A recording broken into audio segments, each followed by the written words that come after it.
I'm Liz Lucas, Senior Content Manager for Nursing at Osmosis from Elsevier, welcoming you to Raise the Line, an ongoing exploration about how to improve health in healthcare. The NCLEX, the licensure examination for nursing, is one of the most well-known licensing exams in U.S. healthcare, and I'm sure many members of our audience have studied for and taken it, including myself. Today, we're going to learn about the organization behind the NCLEX and other licensing exams in nursing, and in doing so, we'll get a sense for the behind-the-scenes work that goes on in the healthcare industry to help ensure public health and safety. To do that, we're joined today by Dr. Philip Dickison, CEO of the National Council of State Boards of Nursing, an independent organization that serves as the collective voice of nursing regulation in the U.S. Dr. Dickison brings decades of leadership experience in the fields of licensing, regulation, and testing to the job, including his work as Director of Health Professions Testing at Elsevier, which he did before joining NCSBN in 2010. Dr. Dickison also served 11 years in the United States Air Force as a medic, after which he earned his RN and a PhD in quantitative research, evaluation, and measurement. First of all, thank you so much for your service, and thank you for joining us today. You're most welcome. It's an honor, and I look forward to the conversation. Well, I'd actually like to start with learning a bit more about you and what first got you interested in healthcare and being a paramedic. Oh, wow. That's way back, and I've lost a lot of hair since then, but we'll get there, all right? So I would say, I come from a military family, so 4 brothers, 3 went into the different branches of the service. It was sort of a way to move from a farming community to something else because there wasn't a lot of money. So the military was sort of a ticket in some regards to get a skill set. And I had a desire when I graduated high school to become a doctor, to be honest with you. And so I figured the military might be a way for me to do that. And so when I got in the military and was able to become a medic, which was, you have to do the testing out and all that, but I tested out well enough to become a medic there. And the interesting thing about the military is while you are worldwide deployable as a battlefield medic, well, you're not a battlefield medic, right? Part of my job was actually working in a hospital and not with doctors, but I spent my time working with nurses. And more importantly, which is very interesting because I was 18, 19 years old, I was assigned to a NICU. And you can imagine, like, you got this 19-year-old guy, he's in a NICU, watching these nurses and seeing how much they cared about the mother, the baby, everything that they were working on day and night was just amazing to me. And I just sort of fell in love with that. When I got out, though, I didn't have a nursing degree. So I went to work. I could parlay my military medic work into being a paramedic. And so I went back to be a paramedic. And I think that I actually worked as a paramedic in terms of street level paramedic a short period of time because I went to work for the National Registry of EMTs.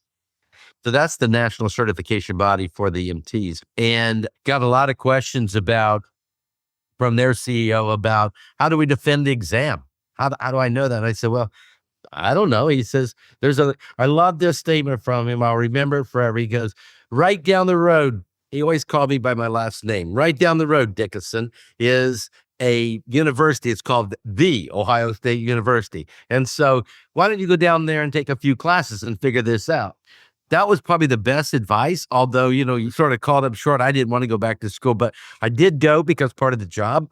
And I fell in love with the exam part of it. And so I ended up getting my PhD in psychometrics, but I so much still wanted to be a nurse as well that I did 2 degrees at the same time. And so I also went to different college and decided I wanted to be a nurse to double up on this. It's an interesting route because it's probably one of the best decisions I made because it positioned me in such a way that I could move from the EMS side to the nursing side, from their council to our council, the National Council of State Boards of Nursing, in an easy way because I had the credentials. I have to say it's hard to find somebody that's a nurse, a psychometrician, and also has a degree in business. So when you line it all up, it worked out really well. But ultimately, back to the statement, I think it's really about what I saw nurses do. You could see that they worked in what we call the moment, right? It's really about our mission. Why does a council exist? We're here for the moments of nursing. And I saw it first there. It's that space between a nurse and that baby, a space between the nurse and that mother, a space between the nurse and the geriatric. Name any patient, right? Any client. And that space right there needs to be a space of trust. And the person who is in that space most often, I notice, isn't the doc, isn't the EMT. It is the nurse. And it is that space that defines for me the moments of nursing. Now, why do I say that? I think it's important to know that I absolutely believe that if we at the council don't do what we do, lives are at stake. Absolutely believe that we're there every day because our job is important. We may not be touching patients in the healthcare setting, in the community health, or in the hospitals, but every day I argue to our staff, if we don't do what we do, lives are at stake. And I put it this way, and I just think it's really a simple but wonderful way to think about it, Elizabeth, is if you think about the moments of nursing, right? And it is any moment that a nurse and a client come together, or a nurse and a patient come together. Think about this. I'll bet you there's nobody listening today, not you, not me on this side, anybody else, who at one point, sometime in their life will need a nurse, right?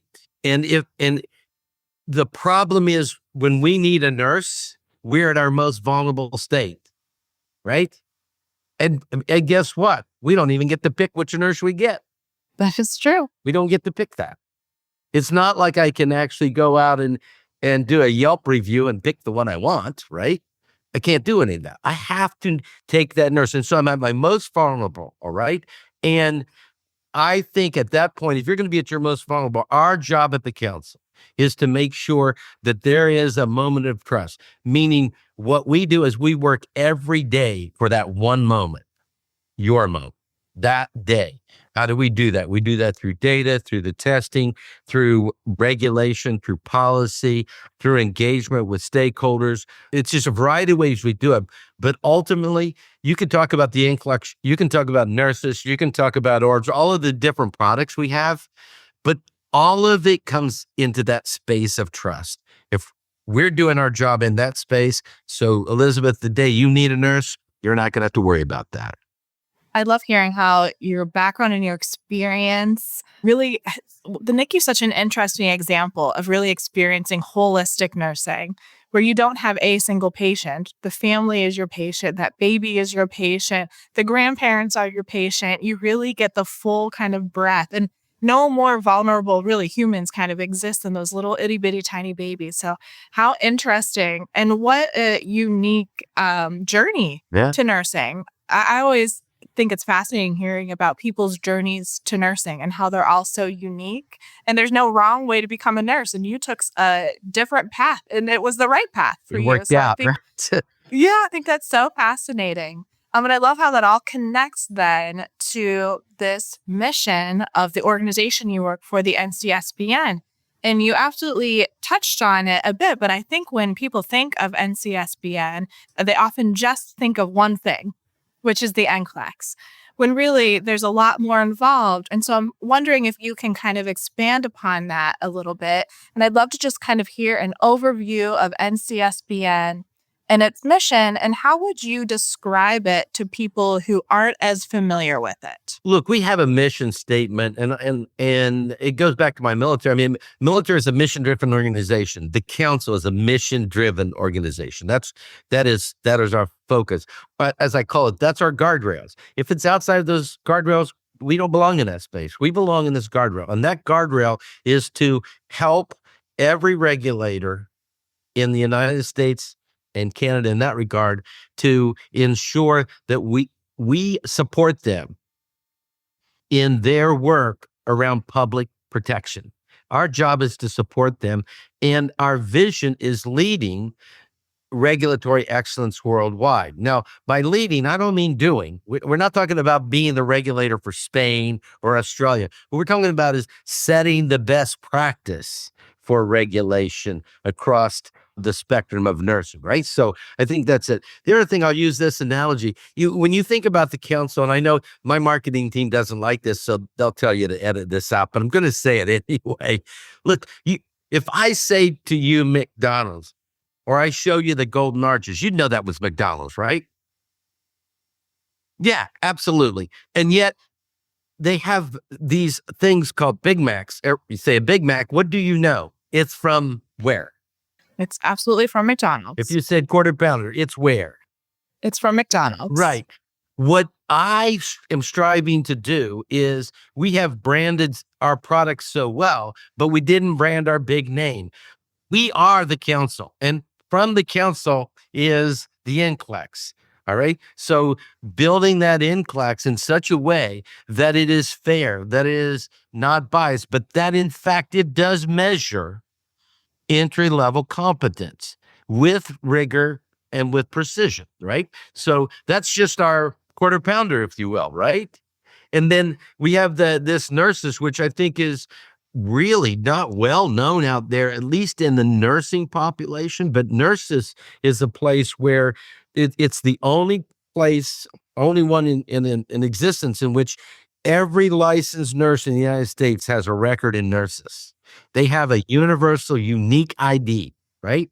And if they're moving from state to state, that's all being captured. So we know exactly where our workforce is at. Now, I'll get to workforce in a minute, but I have to say this. We know what state they're in. We don't know if they're working in necessarily acute care or public health, which is a problem for everybody. And maybe our next venture might be to find out how to make that ID more useful in workforce planning. But you've got ORBs, which are a system we simply built for states to expedite their licensing system. Because here's the point.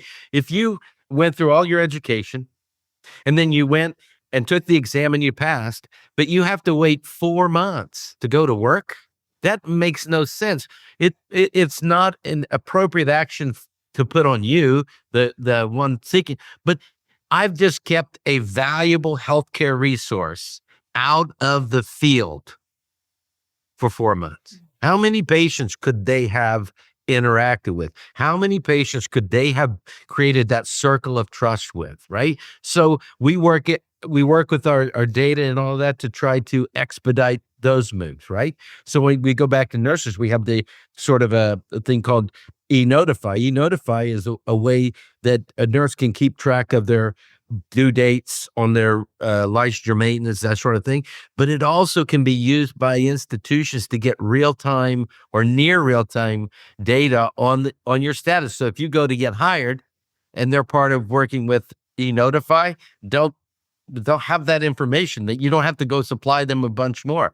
So it's those types of things that we're continuing trying to improve on. I think the other one that's really important is our belief in the value of data and the evidence it gives. So you look at our workforce study, in 2020, we were looking at the sentiment of nursing in the workforce study, and were we seeing nurses leaving the field or what, because there was some evidence. And we're conducting that now every 2 years, a workforce study, which should start giving us trends. Also, think about it. If we get all of start enhancing some of the models, it could actually predict where we're going to see shortages and what we need to do with that. Because there is no doubt, I would assume you and I both know, we've got an aging population, but they're living longer, right? And we've got a birth rate that is going down. If we know that today, and we had other data underneath that, that is a call to action. What are we going to do about that? Because sometime in the future, we're going to realize that disparity between, we're not bringing people aren't being born and they're living longer, and we don't have enough healthcare people. healthcare workers, nurses, to actually fill that void. So what are we going to do about that? Now, that could be adding resources and people and finding ways to recruit, add more nurses, make it more exciting, whatever. It could be technology. There's a lot of things, but the point is it was the data that told us we have a pending problem heading toward us, and we should not ignore that. It's interesting, and I don't think many of our listeners would have necessarily anticipated how focused on the nursing workforce the NCSBN really is.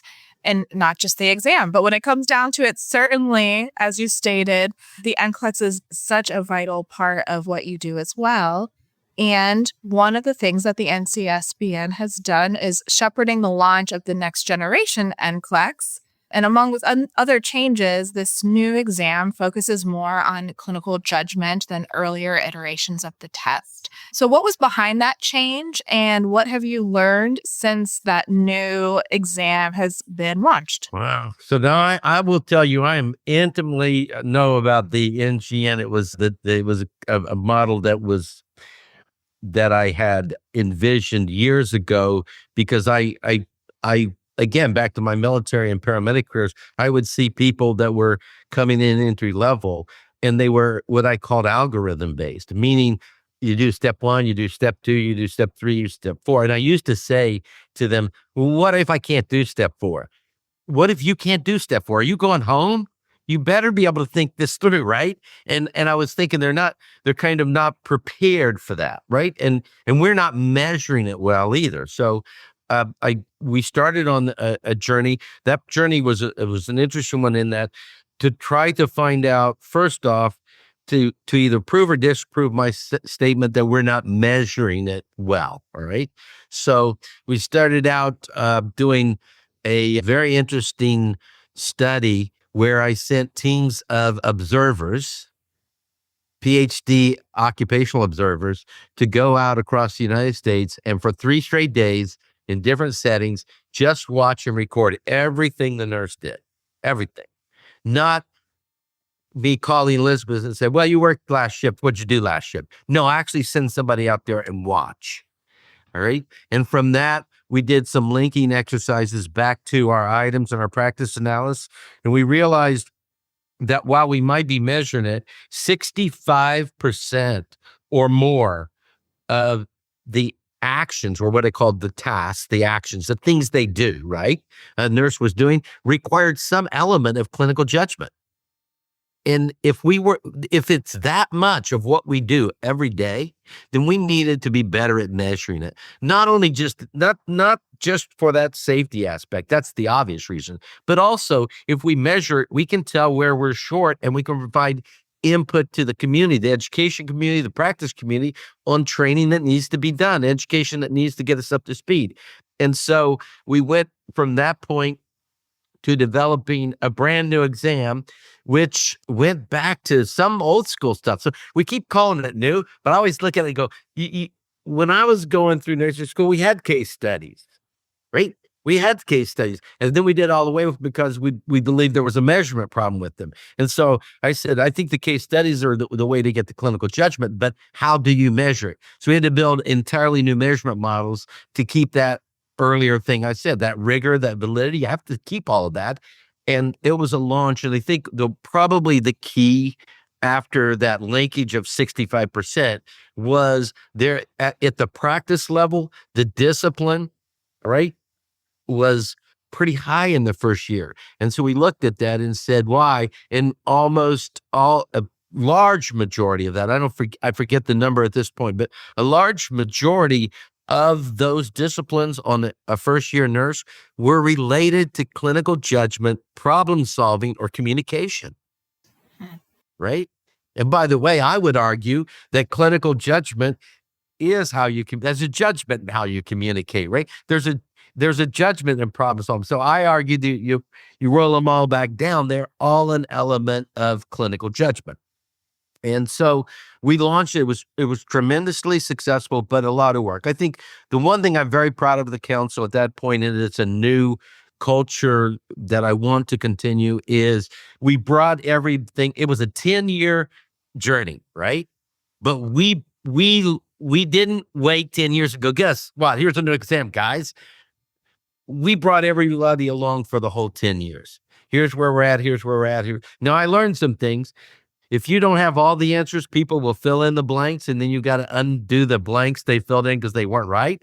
But it was still worth every effort, because by the time we got to the end, there wasn't as great a fear about that exam as there would normally have been. And I think it was much more successful. And so the biggest change, I would say, is it has impacted education. I mean, it's not supposed to be this way, but it's just a function of how the process works. The exam should not drive the education. Practice should drive the exam, right? But the point is, no matter what you do, if you put something in an exam that's high stakes, that's licensure, it is going to get the attention of educators, because they have to prepare those students to get through that, right? And so I think that that education transformation, you can call it radical, whatever you want, is still going on. But the point is, I do think that the launch of NGN was a catalyst to relook at education. And I never expected that. Here's the naivety or not thinking it through. I thought this was isolated to us, right? And I learned very quickly, no, this has got a big, big reach. It's going to impact both practice and education. Absolutely. From personal experience, I can say that nurse educators did join you on that journey and spent years also altering the ways in which we educate our students. And I think probably in every case for the positive. I do too. I agree. Shifting gears a little bit to the current state of nursing as it is today. We know that difficult working conditions and burnout are, of course, huge issues in nursing. What is your take on the state of the nursing workforce, and what does NCSBN want to see happen to improve these working conditions? So there's clearly, I mean, you already laid out those things. I don't need to restate those. Those do exist. If you're asking me, do I think they exist? Yeah, absolutely, they exist. I think there's not just burnout. You've got a work environment where it's, by hostile, I don't mean you're working more hours. I mean, it's truly hostile. There are more negative patient nurse encounters that are violent, right? All of that. Let me say one thing, that while all of that's true, that's a societal issue. So nursing alone can't fix that, okay? And nor can the council. So if anybody thinks the council has this sort of magic wand to fix it, that isn't true. What it can agree to do, and what it is attempting to do, is to work with larger nurse stakeholder groups. So there's this group called the Tri-Council. Are you aware of it? Oh, yes. So the Tri-Council talks about this generally at most every meeting in some way. They publish their diversity statements, but we're also looking together from practice, regulation, and education perspective on how can we help with these issues, right?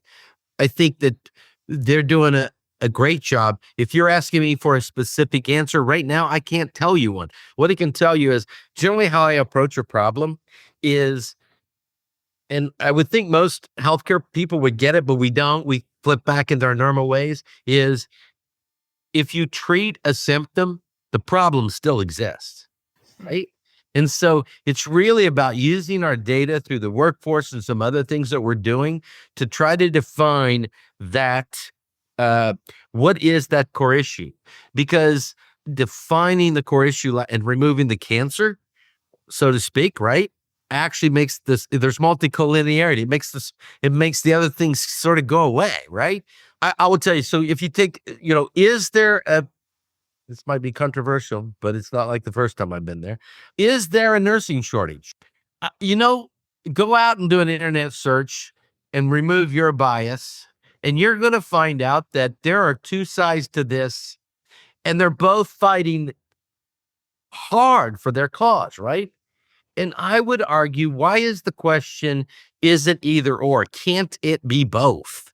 And if it's both, all right, so we got a nursing shortage because we're not seeing as many individuals going into nursing, or this one's got a different set of questions to ask than this one, but we should be asking both. For instance, do we have enough faculty over here? Are we going to be looking at losing faculty? So it's not just the nurse workforce. You got to look at the education workforce, right? Do we have that?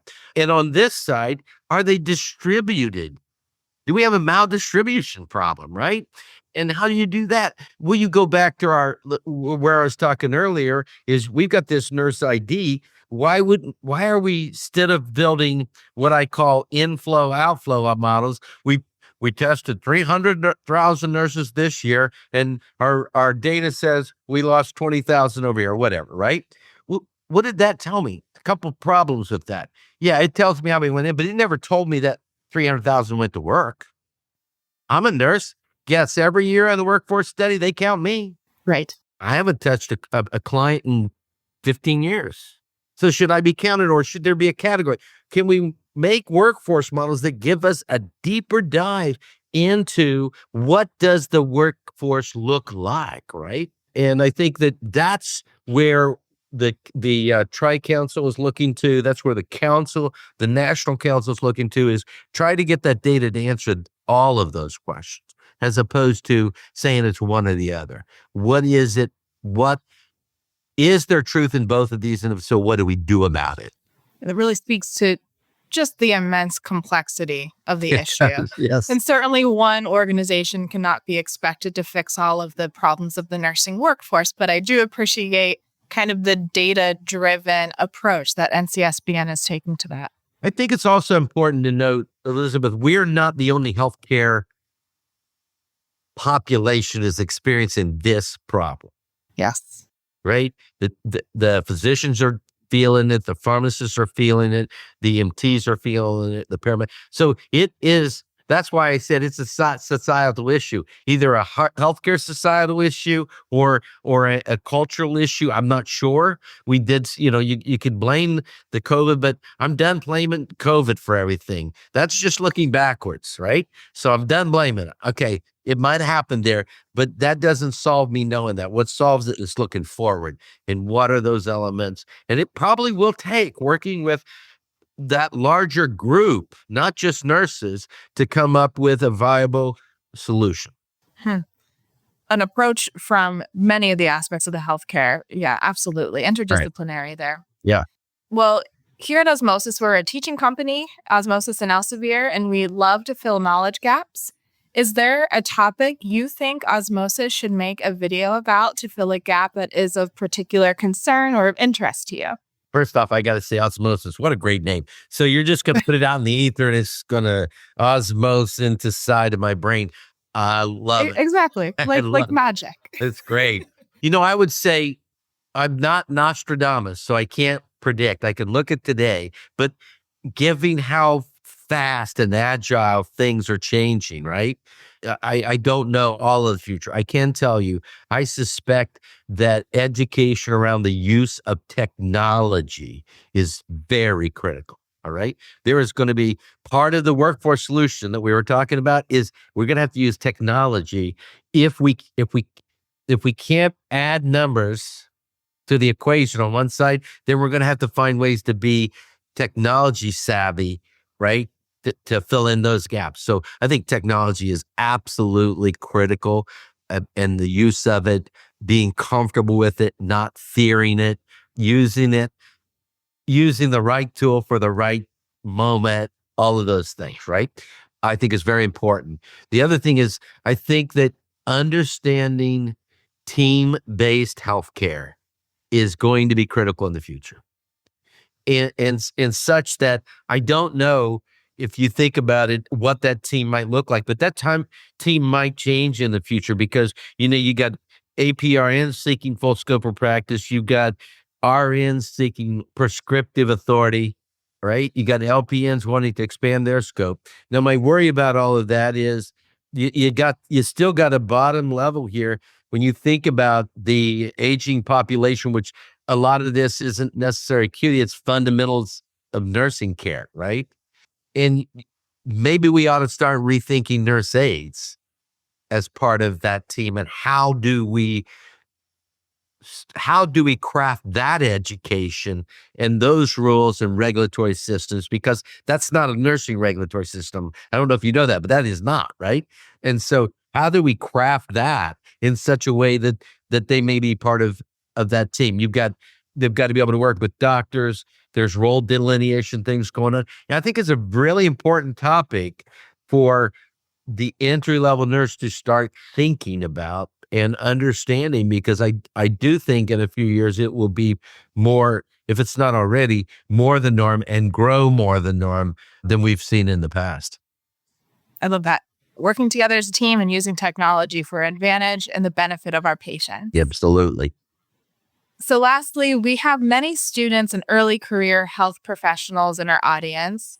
What's your advice to them about meeting the challenges of this moment and approaching their career in healthcare? So I don't know if this is a challenge, but it's a baseline to sort of set your barriers. No, you're not your barriers, your guardrails as you go through your career. One is nursing is still considered to be one of the most trusted, honest professions by the public.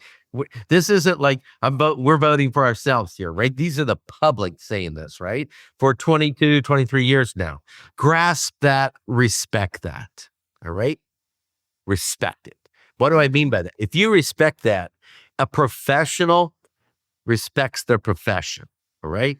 And respects the ethics of that profession and what that profession means and does. So if you want to start building a career, first off, grasp the actual profession and what it means to the public, right?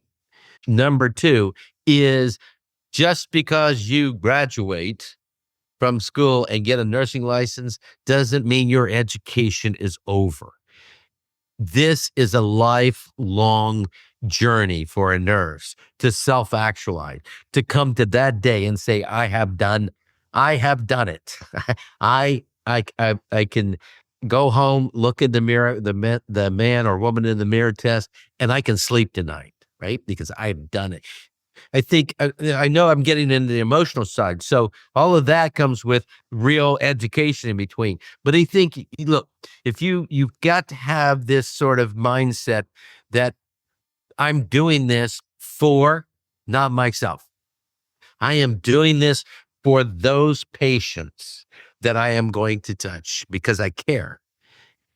I believe in that moment of trust. And I will not violate that moment of trust. I will do everything I must do to ensure that when that vulnerable patient sees me, they don't have to worry. They look in my eyes and a calm will come over them because they know that I am here for them throughout that experience. Oh, I think that's lovely. And I think so much of trust comes with not necessarily knowing it all, but absolutely admitting you don't know it all. I couldn't agree more. I mean, it's interesting.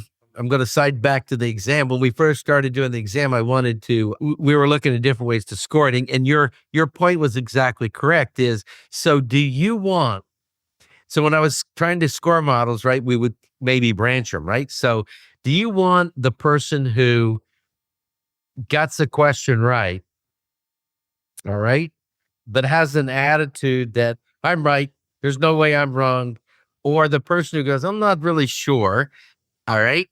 And I could measure them a little more to find out if they're sure. Because this person who has that point where they can't be wrong cannot self-reflect. You must. It's a great point. I'm going to go back to it. I do other mentoring about leadership in not just nursing, but business.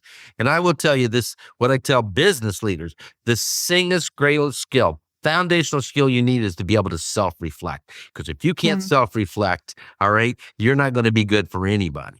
You got to look in the mirror and say, I could be wrong. I might not know.